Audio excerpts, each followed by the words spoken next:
So this clip that you're about to see is a response to somebody who claims that the Masoretic text and the text found in the Dead Sea Scrolls are exactly the same. Yeah.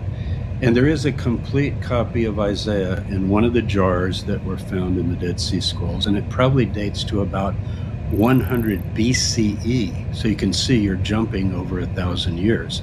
So yeah, you want to compare them. But when you compare them, you find that there are significant differences. Lots of differences.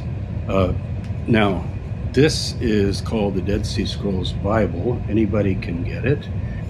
And what it does is it puts all of the manuscripts that we have from the Dead Sea Scrolls, and wherever there's a difference, it puts footnotes. And you can see, for example, if we want to zoom in on this page, every page is something like this. And I could go even closer, but what it's doing is showing you what we call variants. Not just spelling, not just little grammatical things, but literally things that read differently. I can give you an example from Isaiah if you want. Here's a good example.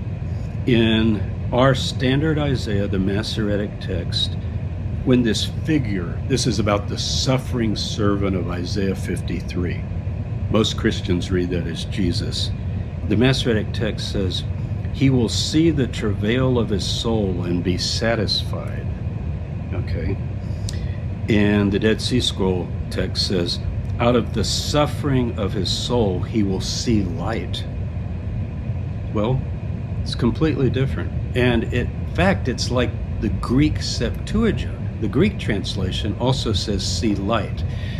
Now, what's the difference? I actually think that the Dead Sea Scroll version might fit some Christian interpretation if they wanted to apply it better than the Masoretic text. And I have to wonder if it was changed by the rabbis. Because if you say this guy is Jesus and he dies and he sees light, that could be resurrection. I don't think it is. I think it's just saying he's going to be satisfied. He's going to suffer, but he's going to be satisfied. Now, that's just one of the many differences. There are quite a few more all the way through Isaiah. I would say on every page. All right, so I think that was a lot to process. What I find interesting is that when people go up against Christianity and they kind of give their counter apologetics, if you will, they're always going after the most conservative, the most fundamentalist, the most extreme, the maximalist case for Christianity. They're always going after people who are making that. 99% of Christians are not going to try and make the case that the book of Isaiah found in the Dead Sea Scrolls is word for word the exact same as the book of Isaiah found in the Masoretic text. I mean, as this Bible scholar has pointed out, they are not the same. And that's fine. But I'm not sure that the majority of Christianity feels that they are. I'm not sure that the majority of Christianity feels that they would need to be in order to satisfy their expectations of what it means for God to preserve his word.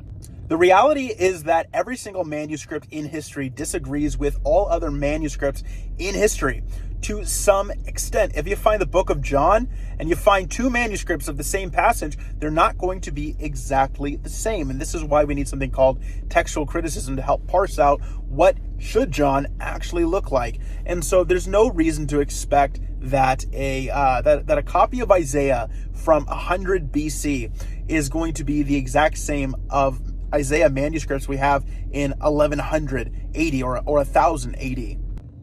When Christians say that the Bible has not been changed, they're not trying to tell you that there's not a single discrepancy in the wording in the Bible between when it was written and nowadays. What they're trying to say is that nobody has gone into the text and perverted the text purposefully. And by and large, the Bible that we have in our lap today, the majority of our translations say something very close to what the original says.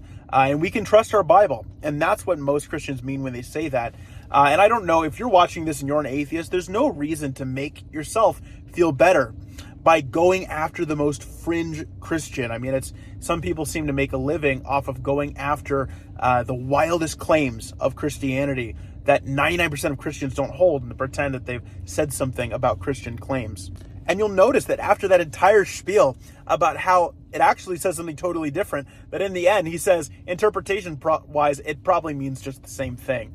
So it's like, okay, well, the Bible hasn't been changed. Maybe the wording is a little bit different between manuscripts, but that's not a problem.